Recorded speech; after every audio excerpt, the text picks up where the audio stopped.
우리는 지금 직분과 헌신에 대해서 함께 나누고 있습니다.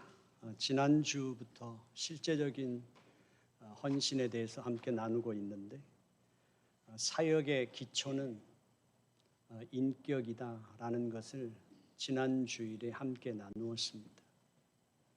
오늘 저희들이 함께 나누고자 하는 것은 사역의 척도는 희생이라는 것입니다.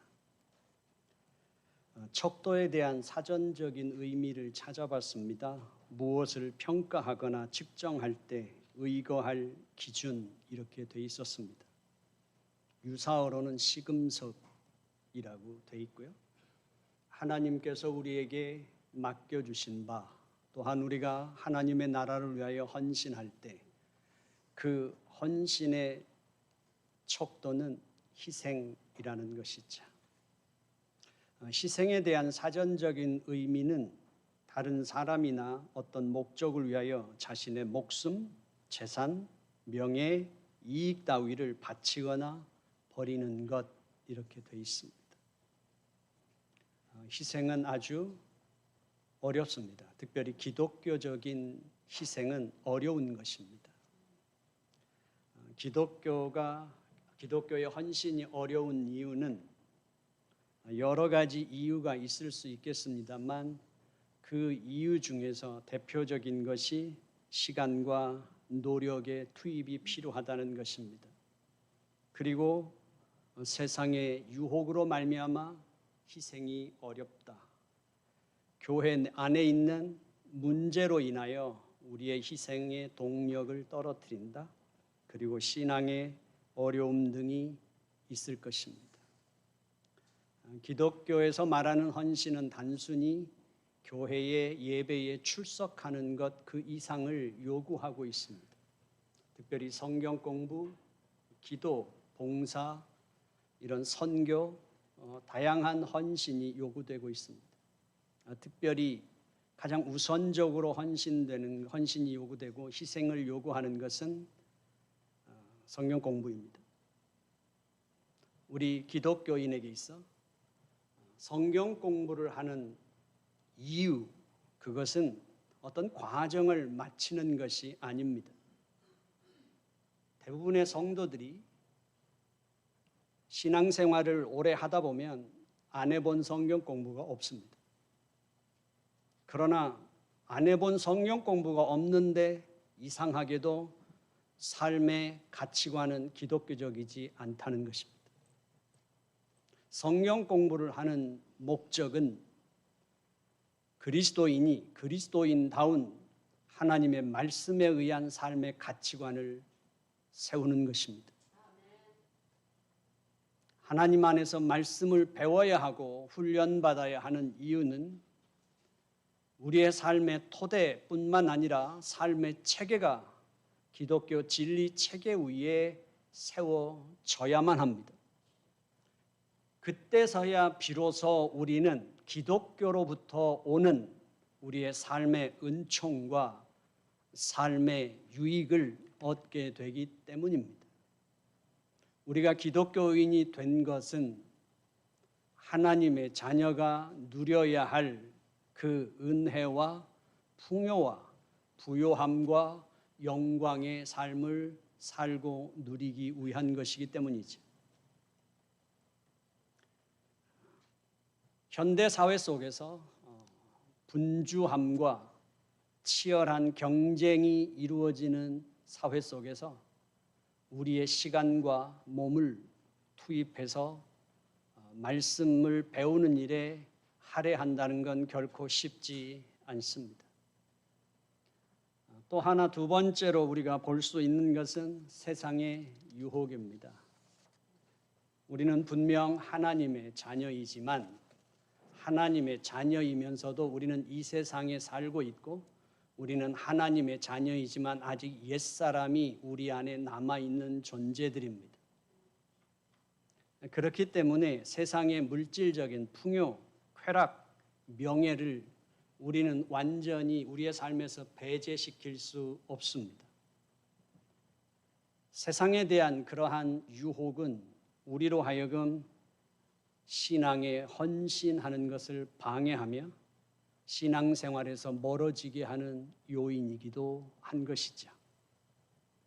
또 하나의 문제는 교회 안에서 발생하는 문제들과 갈등들입니다. 교회 안에서 경험하는 우리의 상처, 갈등, 또한 우리의 눈에 보기에 확실한 부패를 보게 됐을 때 신앙에 걸맞는 목회자나 중직자들에게서 위선적인 모습을 보았을 때 우리는 기독교 신앙에 대한 그리고 그 헌신에 대한 동기부여를 상실하게 되는 것이죠. 또한 기독교 신앙에서 희생이 어려운 것은 이 세상에 사는 우리들에게 기독교 신앙은 영적인 차원을 말합니다. 영적인 차원을 가장 우선순위로 가지고 와서 우리는 기독교의 복음을 증거하고 기독교 체계 위에 사람들의 삶을 세우려 합니다. 그러나 신앙에서 확고하게 신앙이 확립되어 있지 않은 그러한 초신자들에게는 그것이 추상적이거나 이상적인 것으로 비춰질 수 있고 받아들여질 수 있다는 사실이죠. 그러한 차원에서는 분명히 신앙적인 부분이, 영적인 부분이 현실적이지 못하고 우리의 삶에서 우선순위에서 뒤로 밀려날 수 있다는 사실입니다. 거기에 더해서 개인적인 상황, 성향도 우리에게서 신앙에서 기독교가 부르고 있는 그 희생 안으로 들어오기 어렵습니다. 우리가 개인적인 삶이 경제적으로 너무 어려운 상황 속에서 자립해야 되는 그런 절박한 상황에 있다든지 우리의 삶에서 시간적인 여유가 전혀 없는 빡빡한 일상생활을 하고 있는 사람이라든지 이런 개인적인 상황들도 우리로 하여금 기독교 신앙과 기독교인으로부터 요구되는 그 헌신에 우리가 동참하기 어렵게 된다는 사실입니다. 다양한 이유들이 더 있겠지만 이러한 요소들은 우리가 하나님께서 우리에게 단순히 교회에 출석하는 것 이상으로 우리에게 섬김의 삶으로 부르시는 그 삶에 응답하기가 어렵다는 사실이죠. 우리가 이러한 어려움 속에서 섬긴다는 것, 사역을 한다는 것에서 가장 우리가 도달해야 하고 우리가 가르쳐야 하는 그러한 내용은 뭘까요? 섬김이라는 것은 특권이라는 것을 아는 데까지 자라가는 것이 중요합니다. 특권이라는 것은 나만이 누릴 수 있는 권리라는 것이죠. 하나님께서 우리에게 하나님의 사역을 맡기실 때 우리가 누군가를 섬기도록 부름받았을 때 그것은 특권이라는 것을 분명히 깨닫는 것이 중요합니다. 우리에게 있어 이 섬김에서 희생이라고 하는 것은 분명히 어렵습니다. 그럼에도 불구하고 섬김과 희생은 불가분의 관계입니다. 성경은 분명히 기독교인들에게 필수적으로 안고 살아야 하는 것이 고난이라고 가르쳐주고 있기 때문입니다. 우리가 사역을 하는 데 있어서 이 헌신이 특권이라는 데까지 도달하지 못하면 항상 나타날 수 있는 것이 사역하는 데 있어서 섬김에 있어서 두 가지 모습이 나타날 수 있습니다. 하나는 빌립보서 1장 21절에서 바울이 고백하죠. 이는 내가 사는 것이 그리스도니 죽는 것도 유익하다. 그러니까 내가 사는 것도 그리스도를 위하여 살고 죽는 것도 그리스도를 위하여 죽는 것이기 때문에 하나님께서 나에게 어떤 삶의 자리에 놓으시든지 나는 전혀 문제가 없고 오직 그분의 영광만이 나의 초점이라는 것을 가르쳐주고 있습니다. 그러나 2장 21절에서 사도 바울은 이렇게 말합니다. 그들이 다 자기 일을 구하고 그리스도 예수의 일을 구하지 아니하되 라고 말합니다. 또 한 부류의 사람들이 있는데 그들은 분명히 기독교에 대한 사역을 하고 있고 교회에서 헌신하고 봉사하고 희생하고 다 하고 있지만 분명한 건 그들은 자기의 영광을 구하는 사람들이다라는 것이죠. 우리가 신앙생활하면서 분명히 우리에게 있어서 경계해야 되면서도 또 어려운 것은 우리는 본인이 인정받지 않으면 잘 안 움직인다는 사실이에요. 본인이 주도하지 않으면 비판자로 언제든지 바뀔 수 있는 것이 우리 인간이라는 사실이에요. 그래서 하나님께서는 누가 하느냐보다 하나님께서 무엇을 원하시는가가 중요한데 우리의 질문은 항상 누가 그 직분을 맡는지, 누가 그 일을 주도하는지가 언제나 중요한 관심사입니다. 나하고 친한 사람이 하면 협력자가 되고 나하고 안 친한 사람이 하면 비판자로 바뀌어버립니다. 우리는 죽었다 깨나도 엎드려서라도 저를 받아야 하고 옆구리 찔러서라도 저를 받아야 하는 게 우리의 본성입니다.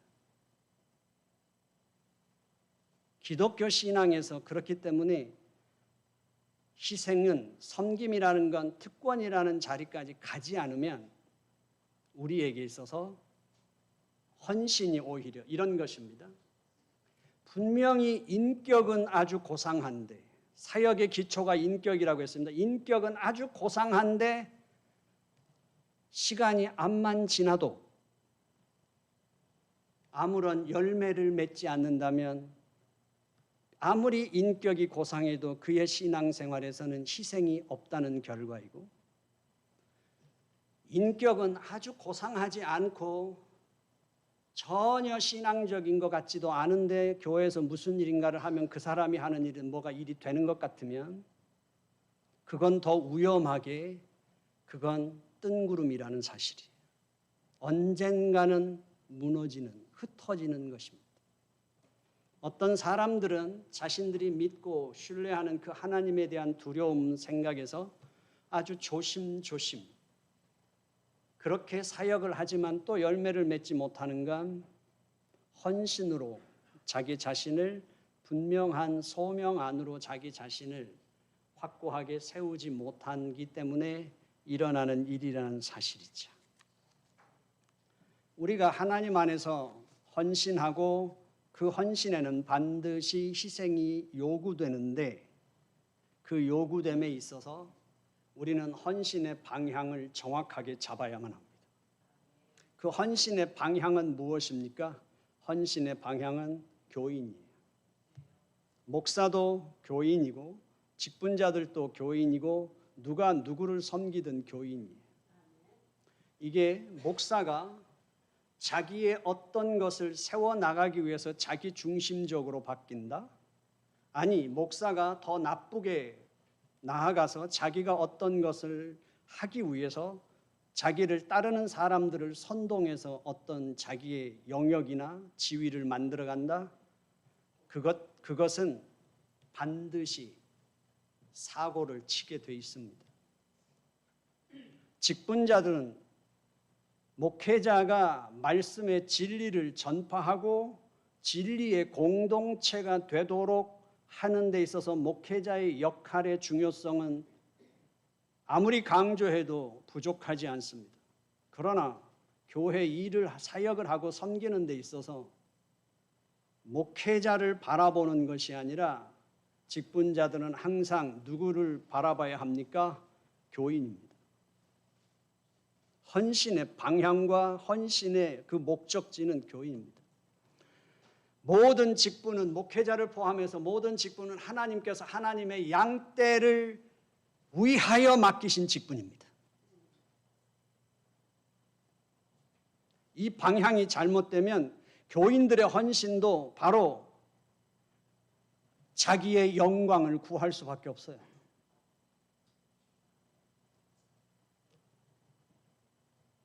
자기의 영광을 구하지 않고 하나님께서 보내신 바 그 사명을 감당하기 위해서는 우리는 그 방향이 분명해야 된다는 사실이에요. 그러기 위해서 우리가 터득해야 되는 것이 있습니다. 터득해야 되는 것, 그것은 뭘까요? 우리가 신앙생활하면서 경험하게 되는 것이 이것입니다. 우리가 상처를 받고 포기하고 넘어지는 것, 첫 번째, 힘들게 일했는데 인정을 못 받는 것. 가장 대표적인 것이 교회에서는 건축위원장을 할 때 나타납니다. 교회의 모든 에너지와 교회의 모든 가장 중요한 핵심 사역이 아마 어느 교회라도 성전 건축, 예배당 건축 뭐 이런 거라고 구호를 외치지. 교회가 모두가 열망하고 교회의 모든 에너지를 다 쏟아붓는데 잘 될 때는 아무 소리도 안 하다가 뭔가 잘못되면 모든 것이 문제가 그 사람에게 있는 것처럼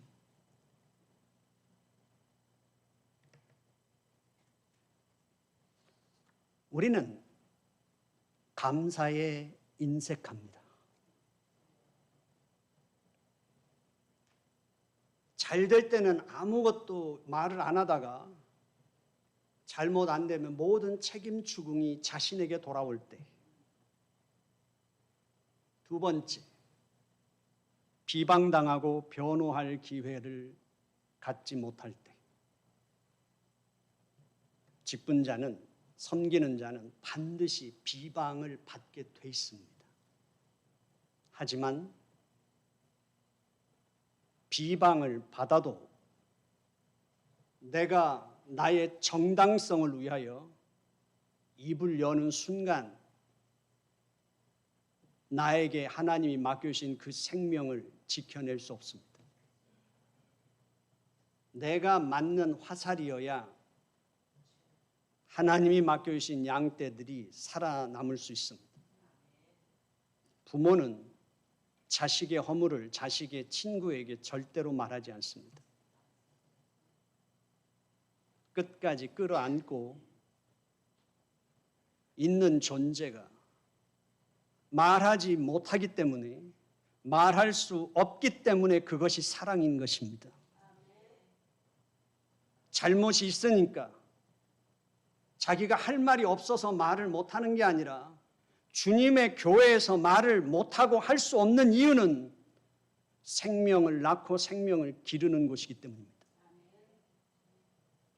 오해를 받지만 해명할 수 없는 이유입니다. 입이 있지만 입이 없는 것처럼 그 모든 비방과 그 오해를 내가 해명하고 변론하지 않고 끌어안을 수밖에 없는 것은 바로 하나님의 그 생명이 살고 건강하게 자라야 하기 때문인 것이죠. 헌신에는 반드시 이것이 따라옵니다. 헌신은, 희생은 해야 하지만 그 희생에 대한 정당한 대가가 돌아오는 게 아니라 오히려 책임 추궁이 돌아오고, 희생을 하는데도 비방을 받고 희생을 하는데도 그 희생의 오해를 받을 때 우리는 혼란에 빠집니다. 그래도 계속 가야 하는 것이니까. 그래도 계속 희생해야 하는 것이니까. 그래도 계속 함께 해야 하는 것이니까. 사도 바울은 이렇게 고백합니다. 그가 분명히 그 시대의 철학자들은 도시를 돌면서 강연을 하고 모자를 돌렸습니다. 그리고 그 청중들이 내놓는 돈을 모아서 자기의 생계비로 썼습니다. 근데 사도 바울은 그가 자기의 직업을 가졌습니다. 천막 짓는 직업을 가졌습니다. 왜냐하면 그는 고백합니다. 예수 그리스도의 그 복음이 하나님의 전적인 사랑과 은혜로 이루어진 것이기 때문에 그가 전도자의 삶을 살면서 전하는 그 복음이 철학자들이 전하는 그 사상과 동일하게 대우를 받을까 봐, 철학자들이 받는 그 삶처럼 그들이 삶으로 청중들이 그걸 받아들일까 봐 그는 이렇게 고백합니다. 낮에는 내가 일하고 밤에는 내가 잠을 이루지 못한다.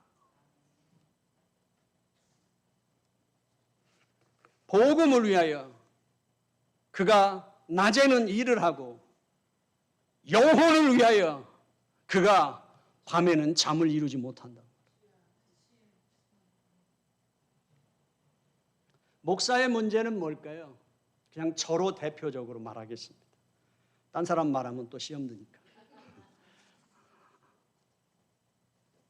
목사는 대부분 99%는 자신의 일이 아니라 교인들의 일로 가슴앓이를 합니다.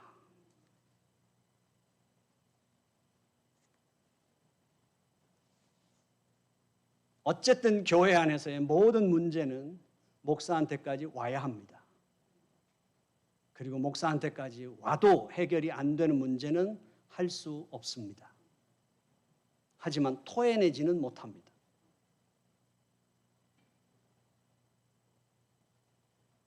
그걸 다 끌어안고 살아야 하는 숙명을 갖고 있는 게 목회자입니다. 4명, 3명이서 사는 집도 1명, 2명 자식을 키우면서도 지지고 볶고 살겠다 못 살겠다 하시는데 목회자가 끌어안고 있는 삶도 결코 가볍지 않습니다. 두 번째, 사역의 열매가 외적으로 나타나지 않을 때 오롯이 목회자의 짐입니다. 한국 학교도 썸머스쿨도 EM 사역자를 찾는 일도 앞으로 5년 뒤, 10년 뒤에 길벗 교회도 오지랖이 넓어서가 아니라 평생을 길벗 교회를 위해서 함께 해왔던 어르신들의 장례식에 대한 것도 돌아가시기 전까지의 삶도 그 모든 것들은 목회자의 짐입니다. 모세도 하나님 차라리 데려가십시오. 엘리야도 하나님 차라리 죽는 게 낫겠습니다. 에레미야도 하나님이 맡겨주신 그 양떼들을 위해서 눈물로 40년의 시간을 보내면서도 그는 기회만 주어지면 하나님 저를 데려가시면 안 되겠습니까?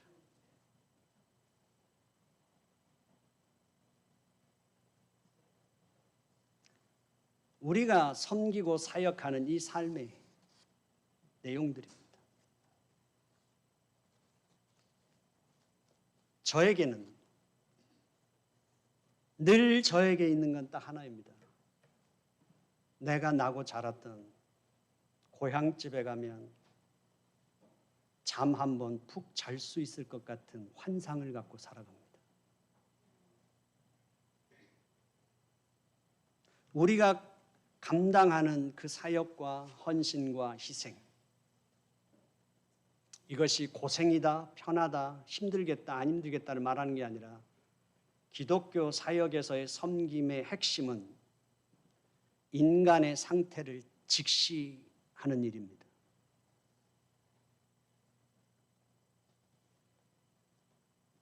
사역을 하는 목사뿐만 아니라 모든 섬기는 사람들은 자기의 상처가 치유되려면 그리고 그 상처를 통해서 하나님까지 맞닿아 하나님의 위로와 기쁨으로 회복되려면 자기 자신에게 직시할 줄 알아야만 합니다. 자기 자신에게 직시한다는 것은 상처의 원인을 사람에게서 찾지 않는 일입니다. 상처의 원인을 환경과 조건으로 찾지 않는 것입니다. 하나님을 떠난 인간의 상태와 하나님을 떠난 인간의 존재, 거기서 내 영혼의 신음소리와 내 영혼의 부르짖음을 들을 수 있는 귀가 열리는 것, 그것이 영안이 열렸다고 말하는 것입니다. 기도하면 어디서 들려오는 음성을 듣는 것이 아니라 기독교 진리가 성경이 말하는 대로 하나님을 떠난 인간의 상태와 인간의 운명이 어떤 운명인지를 우리가 진리 가운데서 믿고 배운다면 그리고 내가 이 세상에서 살아가면서 겪고 있는 그 모든 일들 속에서 나 자신을 직시하고 내 영혼의 부르짖음과 신음소리를 듣고 하나님께 나아갈 때 거기서 내 영혼을 치유함을 받고 거기서 내가 내 영혼이 소생되며 내 영혼이 도약할 때 진정한 인간의 그 영혼을 직시할 수 있게 되는 것입니다. 학력을 떠나 인생 연륜을 떠나 그의 삶의 조건을 떠나 우리는 여기에 가야 합니다. 기독교 사역의 어려운 것, 우리는 상처받는다고 말하고 힘들다고 말할지 모르겠지만 성경은 분명히 말합니다. 나부터 시작해서 인간은 하나님에 대한 필요를 모르는 존재들이며 하나님을 먼저 절대로 찾지 않는 존재들인 우리가 하나님을 떠나 우리의 상태가 어떠한지 우리의 운명이 어떠한지를 알 수 없는 존재라는 사실이죠. 그 인간의 필요를 모르고 인간이 하나님께 먼저 나올 수 없는 그 사람의 진정한 필요를 내가 알고 있기 때문에 섬기는 것이고 하나님께서 그 영혼을 만지시고 만나실 때까지 그것을 감당하는 것, 그 섬김이 내가 하나님께서 누릴 수 있는 특권이라는 사실을 알아야 한다는 거죠.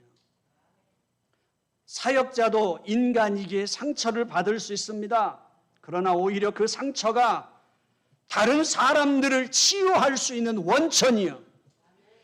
인간은 어떻게 다시 태어날 수 있으며 인간은 어떻게 회복될 수 있으며 인간은 어떻게 인간다운 자기 본연의 고유한 인생을 살아낼 수 있는가? 그것은 하나님과 맞닿는 길밖에 다른 길이 없다는 것이지. 그렇기에 사역자든 섬기는 모든 사람들은 언제나 가장 먼저 삶의 불행의 원인, 고통의 원인, 상처의 원인을 사람에게서 찾는 것이 아니라 자기 자신에게 집중하는 것입니다. 그리고 자기 자신을 직시하고 거기에서 자기 자신을 하나님께로까지 끌고 갈 수 있는 존재가 되는 것입니다. 그럴 때 우리 인간은 인간의 그 상처를 공감할 수 있고 인간의 존재의 신음을 우리는 공감할 수 있게 되는 것입니다. 그리고 우리가 손을 내미는 기독교인이 손을 내미는 것은 돈 많은 사람이 돈 없는 사람 고생한다고 돈 조금 도와주는 손내밈이 아니라 힘 있는 사람이 힘 없는 사람 도와주는 손내밈이 아니라 그 영혼이 그 삶의 절망 가운데서 나올 수 있는 그 길을 아는 자의 손내밈인 것입니다. 그리고 그 영혼이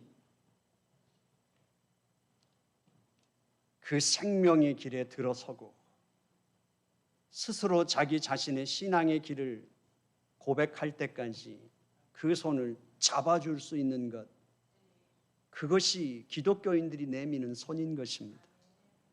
예수님은 저 천상에서 나는 전능자야, 너의 소리가 다 들려, 네 신음소리까지 내가 다 듣고 있어. 나는 전능자야, 네가 어떤 오해를 받고 있는지, 네가 어떤 비판을 받고 있는지 내가 다 보고 있어. 내가 갚아줄게. 그렇게 말씀하시지 않고 그분은 인간이 되셔서 인간의 가장 비천한 자리 말구 위에서 태어나시고 오셨습니다. 그분은 인간의 가장 비열한 대우를 받으며 인간의 가장 처절하고 처참한 십자가의 죽으심의 길을 친히 가시며 히브리서 기자는 그가 체휼하시며 우리를 아시는 우리의 대제사장이시라고 고백하는 것입니다. 우리의 섬김이, 우리의 희생이 바로 그런 것인 것이죠.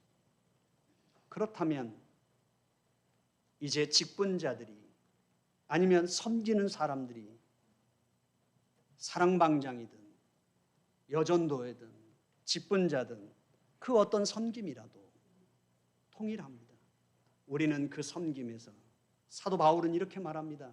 고린도후서에서 매맞음과 배가 파산하는 고통을 당하고 유대인들에게 40에 하나 감한매를 그렇게 맞고, 그렇지만 사도 바울은 고백하죠.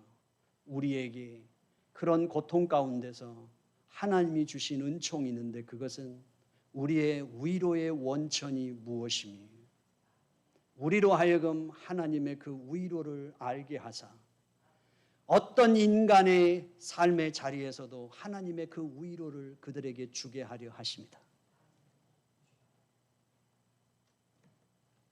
그렇다면 그 섬김의 사람들은, 섬김을 받고 있는 교인들은 분명합니다. 어떤 섬김이든 교회 안에서 일어나는 모든 일은 당연한 섬김은 없습니다. 그것은 다 하나님에 대한 그 신앙으로부터 발현되는 그의 어떤 사람들의 희생에 의한 결과라는 사실입니다. 그래서 우리는 반드시 교회에서 모든 성도들은 훈련을 해야 하는데, 첫 번째 훈련은 말을 예쁘게 하는 훈련입니다. 말을 바르게 하는 훈련입니다.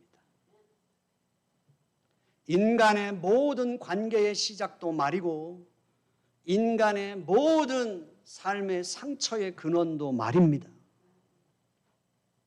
이 세상에서 가장 깨지기 쉬운 그릇이 인간이라는 그릇입니다.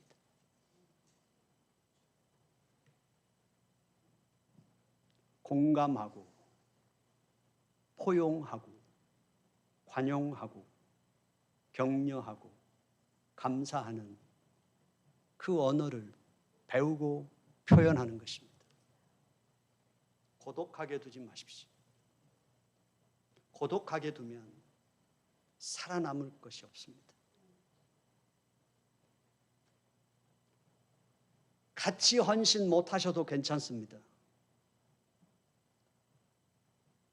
재주가 없어서 잘 못해도 괜찮습니다. 항상 같이 하십시오.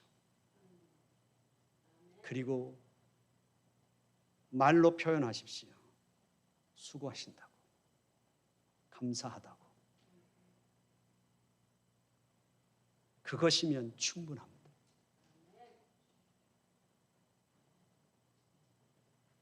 헌신해서 우리 교회에 부탁드리고 싶은 건 이것입니다. 가장 쉬운 헌신 하나, 희생을 요구하는 첫 번째, 앞자리에 앉으세요. 우리 교회 영상 예배 보면 누구만 나오는지 아십니까? 황 장로님하고 김성숙 권사님까지만 나와요. 그럼 우리 교회 교인이 딱 4명밖에 안 보여요. 성가대 빼고 항상 4명밖에 없어요. 우리 교회는. 영상을 한번 보십시오. 딱 4명만 보여요. 그것도 뒤통수만 4명. 그러니까 4명만 있는 교회에 오고 싶겠어요? 나가서 전도를 못 하실 거면 앞에라도 앉으세요. 그러면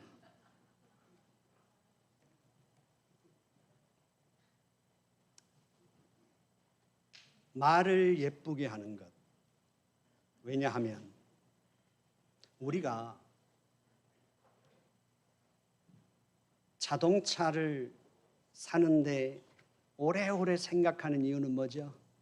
나 하나의 생명도 중요하지만 가족이 함께 타고 다니면서 그 차가 튼튼하지 않으면 가족의 생명의 위협을 받기 때문이잖아요. 우리가 의사와 병원을 선택할 때 고민하는 건 뭔가요? 나의 생명, 질병이 제대로 치료되지 않으면, 치료받지 못하면 생명이 위협받기 때문입니다. 이 세상에 가장 깨지기 쉬운 게 인간이라면 우리의 영혼을 다루는 교회에서 가장 몸이 힘들어서 쓰러지는 사람 많지 않습니다. 그러나 말로 인하여 영혼이 파괴되고 상처 입는 건 교회의 치명적입니다. 여기는 죽은 영혼을 살리는 곳이며 상한 심령을 치유하는 곳입니다. 여기에서 우리가 반드시 훈련하고 조심해야 하는 것은 여기가 교회라는 사실이고 여기가 우리가 하나님의 백성들이 모이는 곳이라면 올 때 처음에 저는 확실하게 이것을 심어줘야 한다고 생각합니다. 우리가 있을 곳 중에 가장 영광스러운 자리, 그 자리가 교회의 예배 자리라고 생각합니다. 우리가 오늘 할 수 있는 일 중에 가장 가치 있는 일, 그것이 예배하는 일이라고 확신합니다. 누가 어떤 모습으로 누가 왔든지 우리가 반드시 확인시켜 주어야 할 것, 환영받는 것, 바로 그것이 당신은 오늘 당신이 있어야 할 것 중에 가장 영광스러운 자리에 왔습니다. 이것을 확인시켜 줘야 되지 않을까요? 우리의 언어 속에서. 오늘 당신이 할 수 있는 일 중에 가장 가치 있는 일이 예배입니다. 확인시켜 줘야지. 머무는 동안, 또한 돌아가기 전까지 정신줄 놓지 마시고 돌아갈 때 이제 일주일 동안 여러분들 손에서는 핸드폰이 놓아지지 않습니다. 소리가 안 나면 불안한 사람들입니다.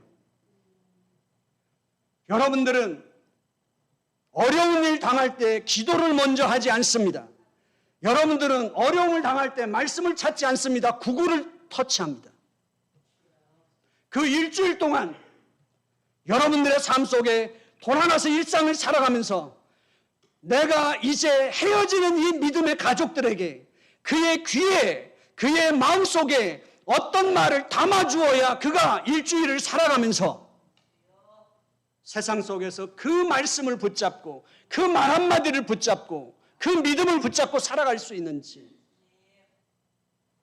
그 말 한마디를 준비해야 하지 않을까요? 우리에게 필요한 겁니다. 이게 사역이고 헌신이지 않습니까?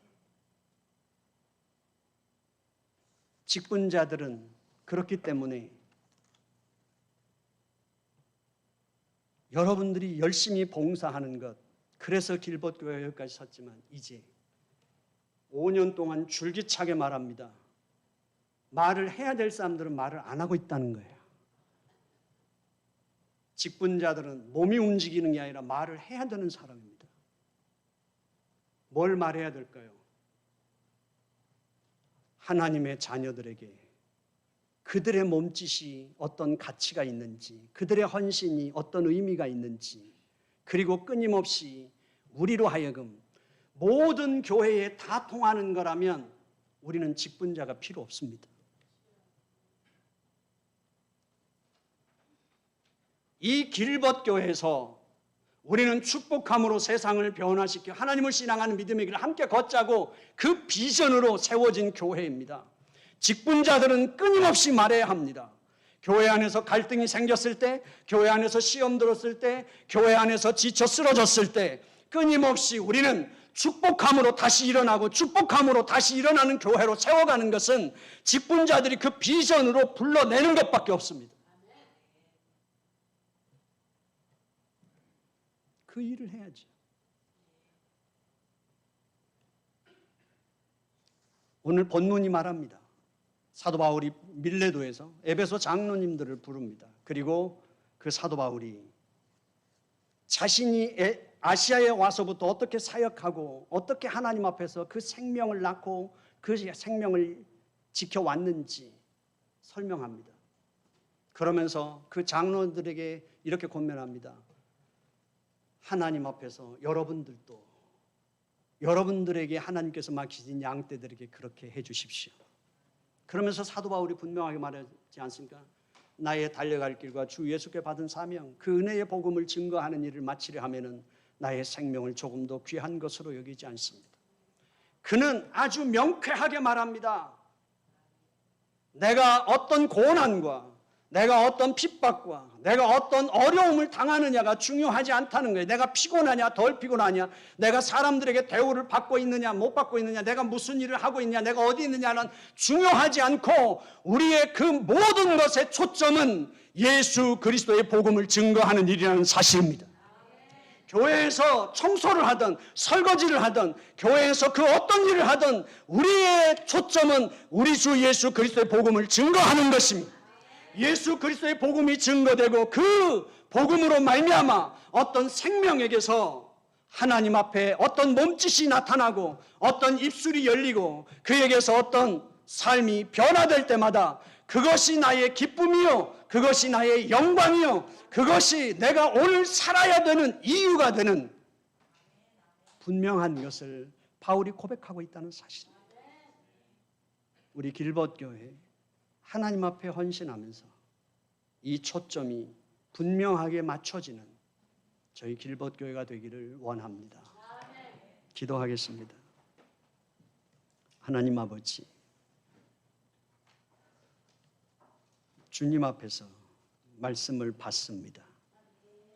부족한 목회자의 입술을 통해 거칠게 전파되는 말씀이지만 성령 하나님 역사해 주시옵소서. 주여, 길벗교회에 함께 걸어갈 수 있는 믿음의 길벗을 주신 주님 감사합니다. 아버지 하나님, 함께 짐을 지며 하나님 나라를 세워갈 수 있는 동역자들을 주심을 감사합니다.